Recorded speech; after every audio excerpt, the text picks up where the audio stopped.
Welcome to Vendetta Sports Media. The NBA season is here, which means we have NBA previews.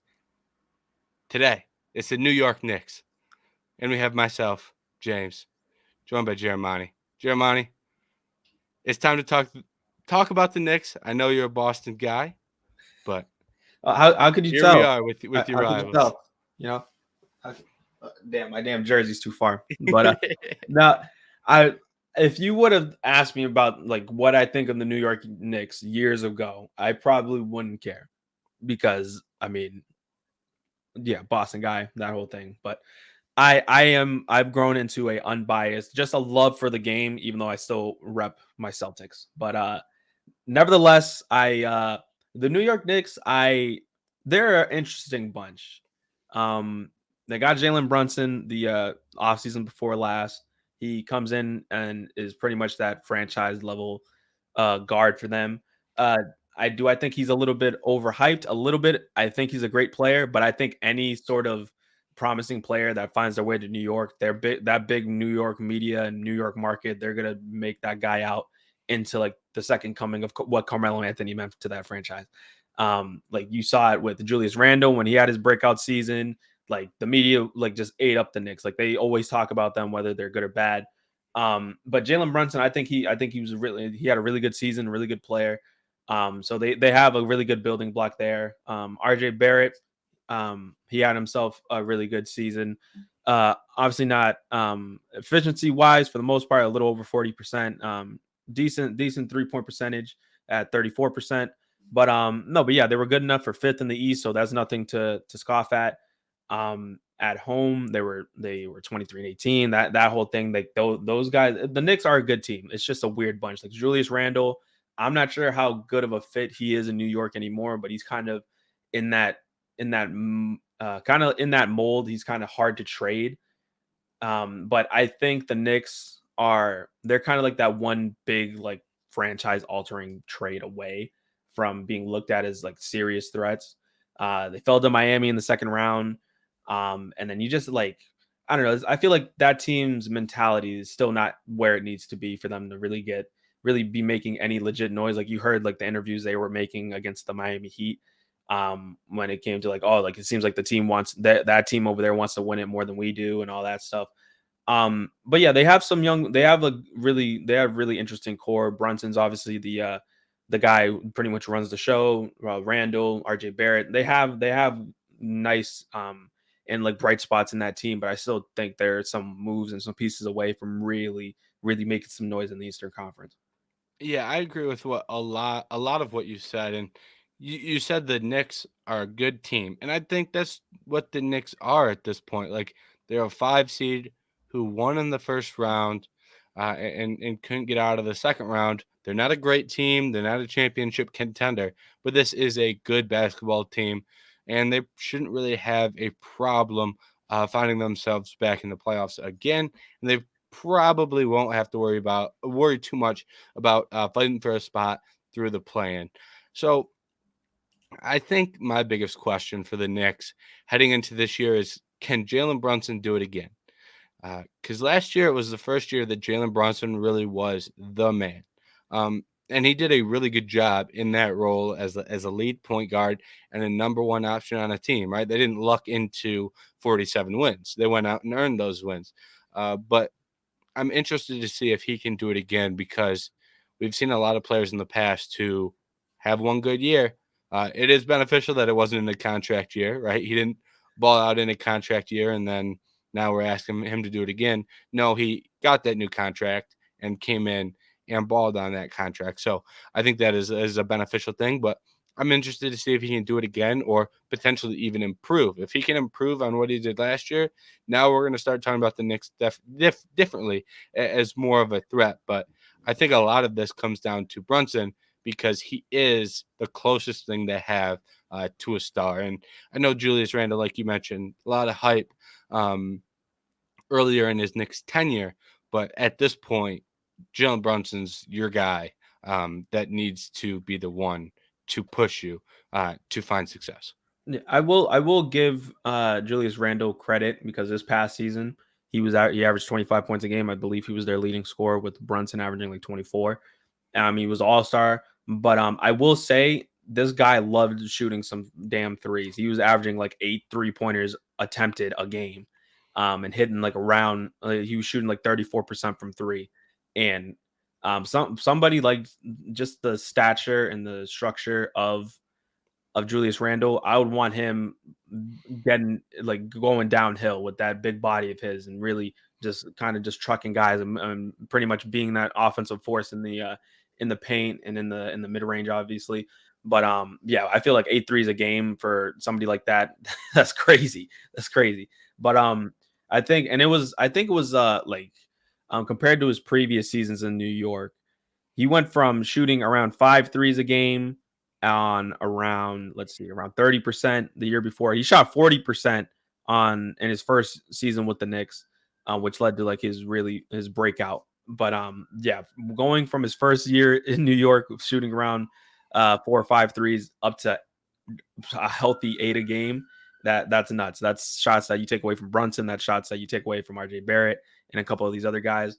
But no, but yeah, like that. How's that duo gonna go about really trying to yeah, like pretty much to your point, can Jalen Brunson do it again? Can those guys be one of the better offensive duos or offensive trios? Can RJ Barrett really take another leap in his career?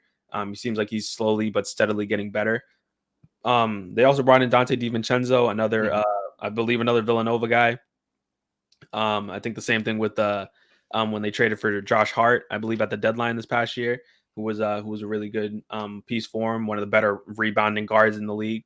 So like they have good pieces. Tom Thibodeau is still there, still grinding out these guys' minutes and a lot of that going on. But it's going to be real interesting to see how the Knicks play out. But I think it's going to just be more or less just the exact same season for the most part. I think Brunson and Randall are going to be running the show. Those guys are going to have all-star caliber seasons.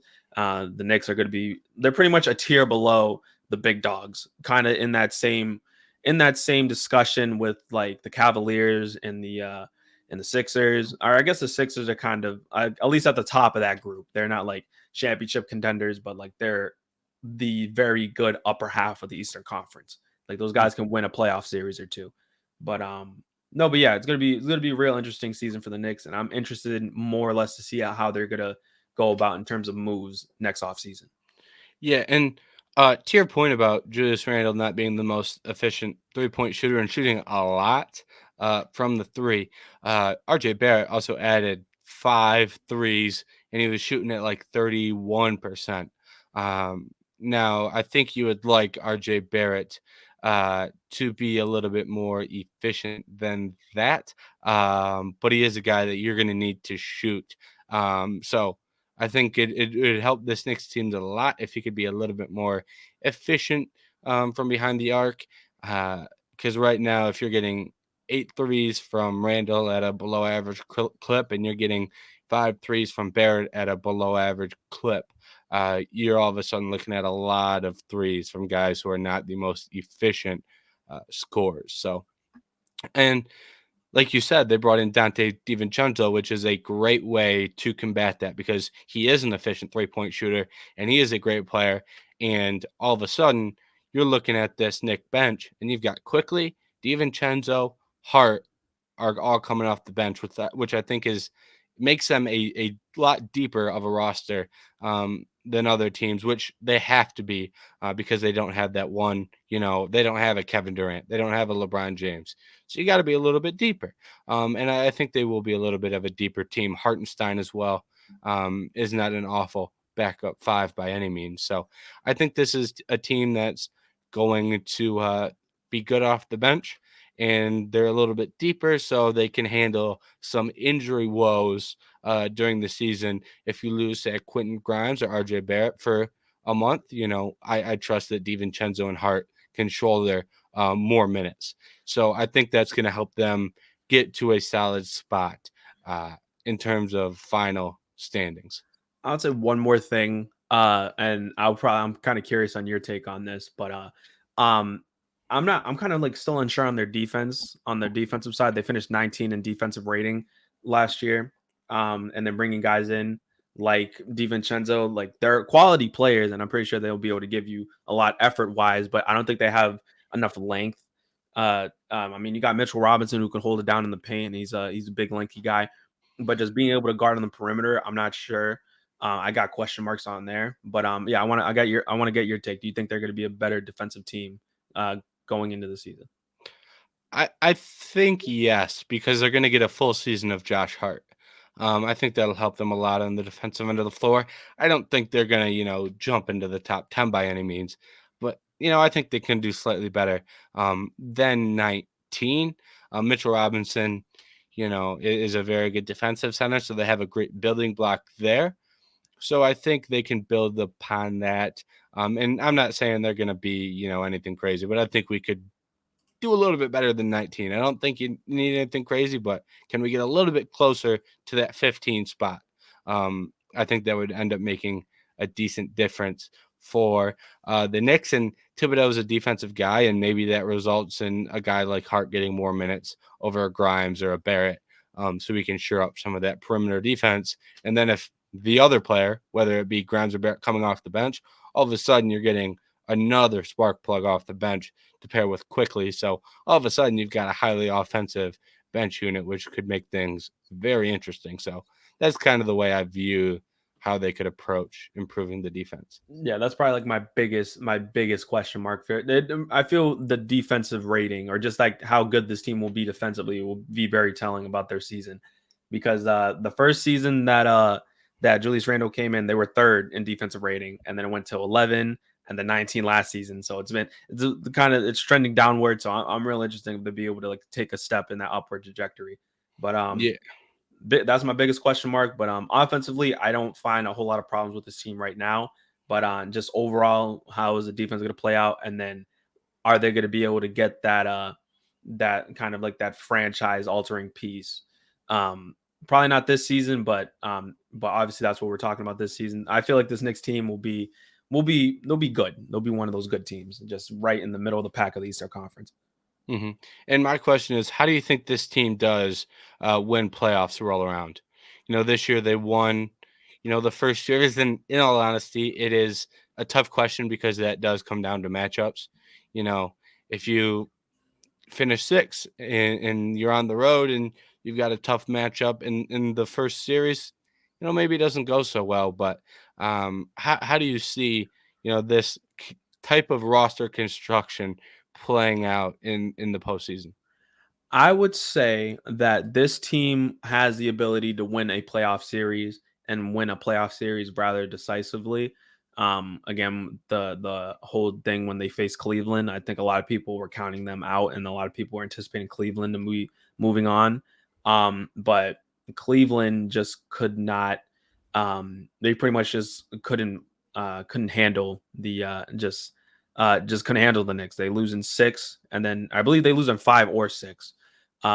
Cleveland, but yeah, they beat Cleveland in five, and it was a lot of just those guys, like Garland and Mitchell, like that whole team was just like out of whack. Like Mitchell will play well, and the rest of the team will play bad, or Mitchell will play bad, and the rest of the team will play good, and that would just it would just end up ruining their season. But I do believe the Knicks have the ability to win a playoff series. Do I have a feeling that they can make it far beyond that? Not really.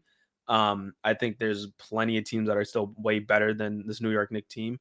But so I don't want fans to be confused or be surprised um, if they don't live up to how the media would be portraying them, because I feel like that's where a lot of it stems from in terms of like the Knicks' reputation around the league. But I think they're a good team. They have the ability to be a solid second round exit at the absolute best at the moment. But yeah, that's kind of where I have them. I think I have them around that 4 or 5 seed, maybe like the dark horse third seed at the absolute best. But I could see them being middle of the pack and getting knocked out in the second round to probably the eventual champions. Yeah, I'm with you on that. This is just not a team that I see winning a second series, but they've proven they can win that first series. And I think that is something that isn't the worst thing. I like having teams that knowing a team can win a playoff series. It can kind of have a bad connotation, but it's not the worst thing in the world when you look at a team and go, yeah, they can get one. Because sometimes you get one and then you get hot. I would never predict that to happen, but that always is an option. But yeah, I'm with you. I think this is a team that maybe wins the first series, but ultimately they don't get past that second round, especially if you're in there with a team like the Celtics or you're in there with a team like the Bucks. Barring injury, I have a hard time seeing the Knicks being a better team over the course of 7 games. You know, but maybe they get past a 76ers, or maybe they get past the Cavs again in the first round. Once again, all depending on the matchup, but I wouldn't be shocked if they win the first series that they play. All right. Do you have any closing thoughts on the Knicks before we Uh, ceremoniously end this? I would say Jalen Brunson is legit. Knicks fans they have pieces to be excited about. Like this team isn't there yet, but the team is definitely in a far better place than it was. I think as early as the turn of the decade. So there's things to look forward to. So yeah, think very fun season in store for New York. Yep. I'm with you on that. And just to make my own thoughts clear as well, I question, can Brunson do it again? If I were to predict, I say he will. I never really answered that question. I just raised it, but I do think Brunson will be a quality player and kind of continue this tear that he is on. I kind of left that open ended earlier in the preview, but I think he's an to all-star. I make think that he real quick. makes an all-star team this year if he does it again. I like that. I like that, especially if you see it for a second time. I'm with you on that. All right. Thank you to everyone for tuning into this NBA season preview. Shout out to the Knicks fans. Knicks fans, let us know if you like the team heading into this year. And make sure you go and watch some other NBA season previews because we have a ton out on the channel. And make sure you like and subscribe. Vendetta Sports Media.